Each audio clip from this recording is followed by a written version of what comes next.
It is Diecast Masters time again, and we have model 85565.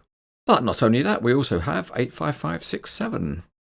Let's get on and open up this packaging just as fast as we can.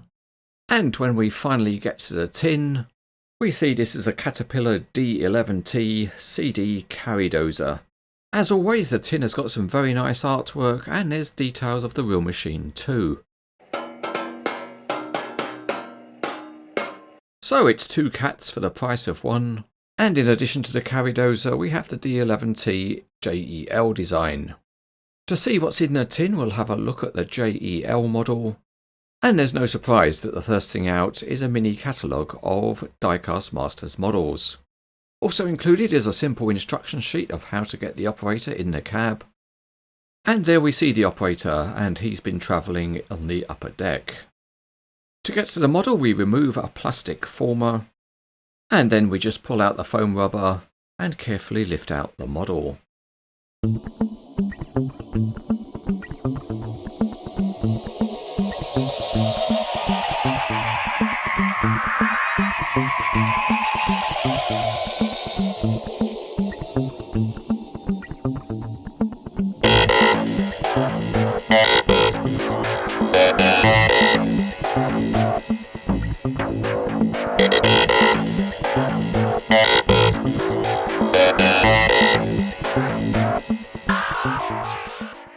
To get the operator in the cab we pull off the rollover structure, and that might be quite stiff first time you do it, and then we can just lift off the roof of the cab.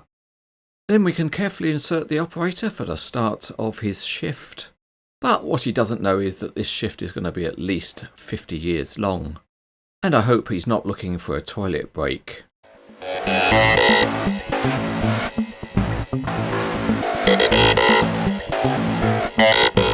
Both models are similar, but we'll start with the JEL design. And the blade has got good detail underneath, and there's some simple detailing under the body. There is wear plate detailing on the bottom of the blade, and it's good to see that there are perforations on the top, even though that part is in plastic. The big radiator grille looks good, and there's a tiny cat logo. Behind the blade the detailing is busy, and there are plenty of hydraulic hoses. The metal tracks are nicely formed, and they have bolt head details. And the big drive sprocket is plastic.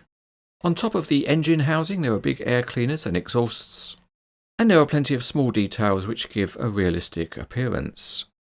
All of the black handrails are metal and nice and thin, and the walking surfaces all have a texture. The big roll bar protection has got lights on top. Looking into the cabin it's nice to see some really good detailing. And that also includes the cat logo on the seat back. The access ladder is plastic, but there is some untidy moulding. But things are nicer behind the cab with a textured walkway and fire suppression equipment.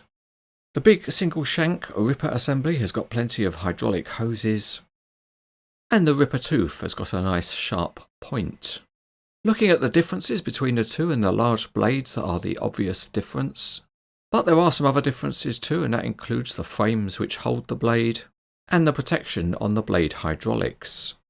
The tracks are a different width, with the carry dozer having larger ones, and not so obvious is the ripper assemblies which are also different.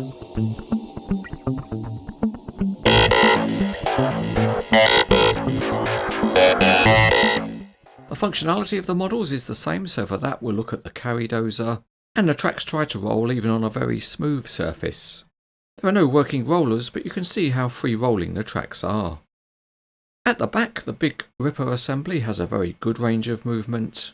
You can park it high up when it's not in use, but if you want to lower it, it goes a good distance down. So it can do some serious gouging and almost counts as an offensive weapon. Another unusual feature on the real machine is the rotating access ladder. And on the model it rotates down well, but it ends up leaning over at a slight angle. The movement of the big blade is very good because you've got plenty of forward and backward tilt, and you can raise it up high if you just want to use the ripper. Or of course you can lower it fully and really push your weight around. Another very nice touch on these models is the opening engine covers, and there's one on each side.